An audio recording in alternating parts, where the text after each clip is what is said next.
I've created my table to hold the employee information. Now I need to create a second table to hold the customer information. To create a second table and a new table, click the Create tab on the ribbon. In the Tables group, click the Table Design button. The field name I want to type in first is Customer ID, which uniquely identifies each customer.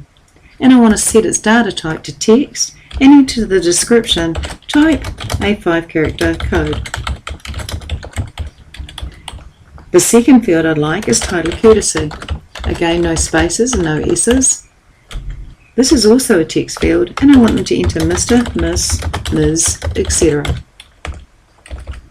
Then to enter the first name, the last name,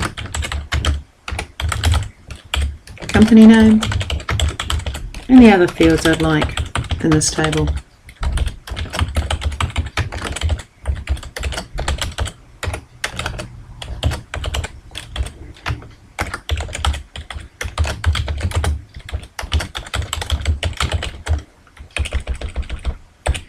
The data types I'd like to change are email, that's to be a hyperlink, and documentation is to be an attachment. Attachment we haven't played with yet. We didn't use attachment in the earlier table. This particular table, I want to have a field that's an attachment. And what the attachment field allows me to do is it allows me to attach multiple documents to this particular field. So I could be keeping a record, for example, of any information regarding that customer. The descriptions you can continue to type.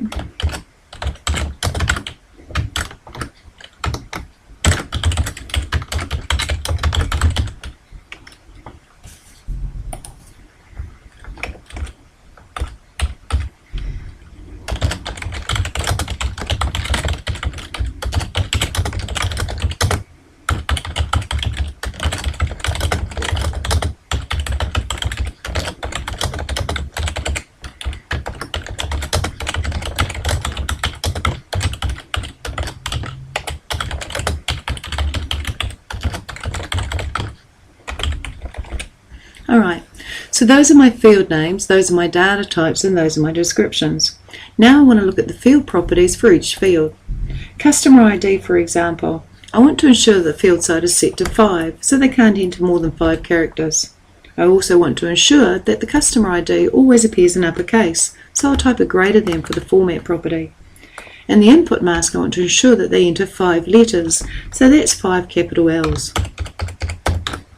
I want to give it a caption, customer ID. And I want to set it as a primary key field. So I'm going to click on customer ID and click the primary key. The little primary key appears to the left hand side of customer ID, and I want to therefore just ensure that the index property now says yes and no duplicates. When it comes to title courtesy, I want to ensure that the field size is set to 10 and that it has a caption, title courtesy. When it comes to first name, I want to set the field size to 20 and give it the caption, first name. I also want to ensure that it's required that they do have to fill in this field, so I'm going to set required to yes. Then I'll click on last name, change its field size to 30, give it the caption last name, set it to required yes, and also make sure that it is index yes and duplicates OK.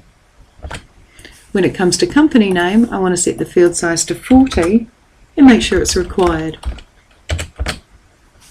Address line 1, we'll set the field size to 60. Address line 2, the field size is 60. And town city, the field size is 15. I also want to make sure it's required and that it's indexed and duplicates are OK.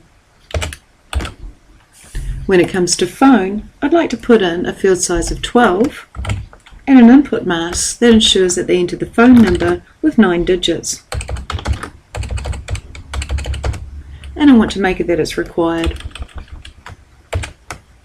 When it comes to email and documentation, I'm leaving those as is.